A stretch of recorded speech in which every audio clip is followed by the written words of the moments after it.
So I have the pleasure now of introducing Lauren Mann and Greg Tutney. Lauren is the Director of Development and Outreach for the Native Service Council. Correct. And Greg is the Director of Maintenance? Facilities. Facilities, yeah. Close enough, Andy. Thank you for that plug.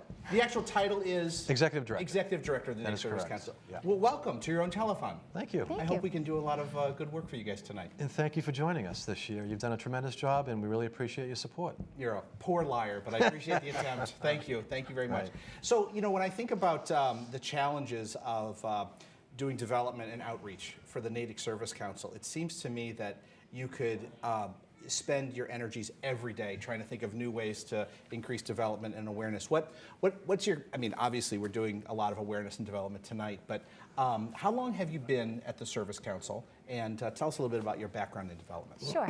So I started in July at the Service Council, and before that I had worked on the corporate side doing some outreach, giving to organizations, and it's nice to be on this side and be in my own town helping raise money and the awareness that we need for the organization. Are you from Natick originally?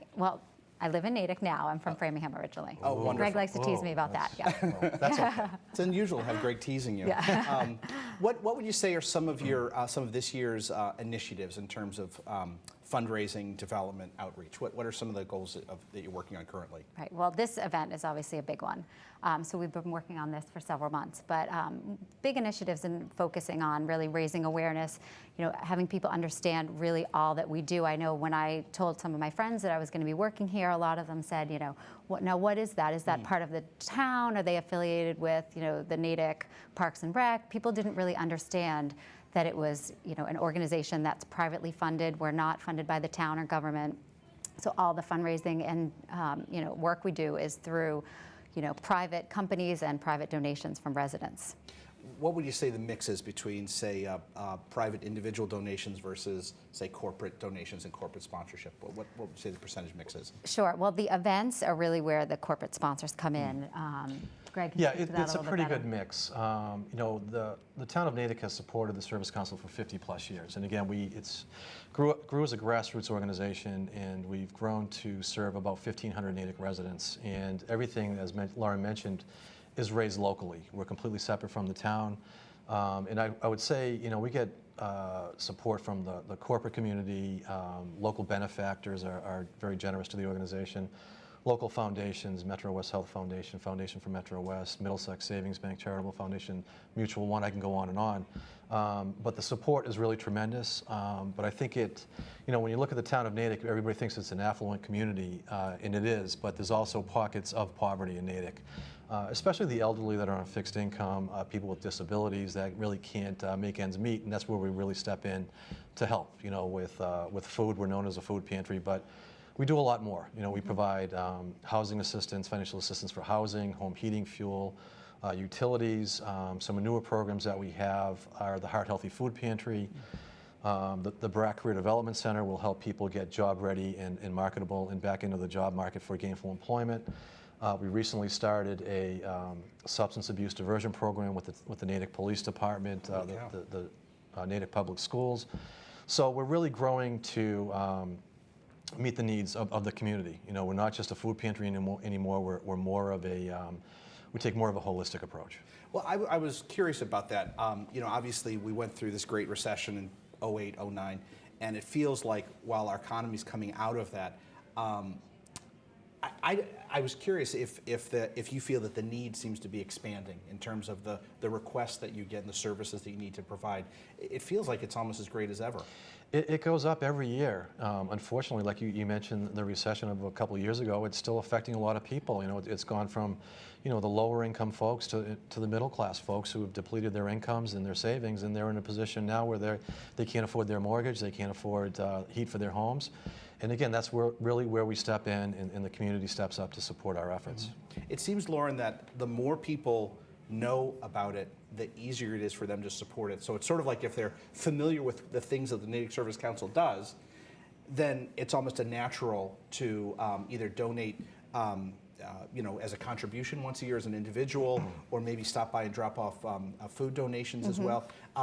Have you found that's the case, that once people are sort of aware of what the Service Council does, that the support from that individual actually sort of begins and continues? Absolutely, and I think that's, you basically right on there, that it's really just getting the word out, who we are, what we do. And as I've been speaking to people, everyone says, how can I help? What can I do? Can I come volunteer? Can I donate money? And really the answer is everything. It's all the above. There's a wonderful article that's in the Natick Bulletin tab once a week, and I don't know who writes it. Maybe one of you two. Our own right? Patty Patty, Schaefer. yeah. Patty Schaefer writes it. Yeah. But it's maybe folks can look for it. It's a wonderful update. It's once a week in the Natick Bulletin tab, and it has sort of just a little layout of everything that's going on. And one thing I like is that they will actually say specifically what items they are in need of, whether it be canned items or a particular food item. Do you find that actually leads to the types of donations that you're looking for, that people see that and respond accordingly? Yeah, No, go ahead. I'm sorry. I was going to say, yes, it does, to answer your question. Again, we mentioned the Heart Healthy Food Pantry. We're transitioning the food pantry from, your typical traditional food pantry into one that we're providing heart healthy foods. So eventually, over the next couple of years, 75% of the food that we do distribute will be considered heart healthy. So yeah, it does get the word out about the needs of the organization. We have a couple events coming up. We have the Jingle Bell Run coming up that's supported by the Strivers organization. We have the Thanksgiving program, the holiday program. We have a holiday mailer coming up. So again, we have to raise every single penny, and it all goes towards our clients in need. And we talked about it earlier. The food, not only the food pantry, but the deliveries at the holiday time. It's truly awesome.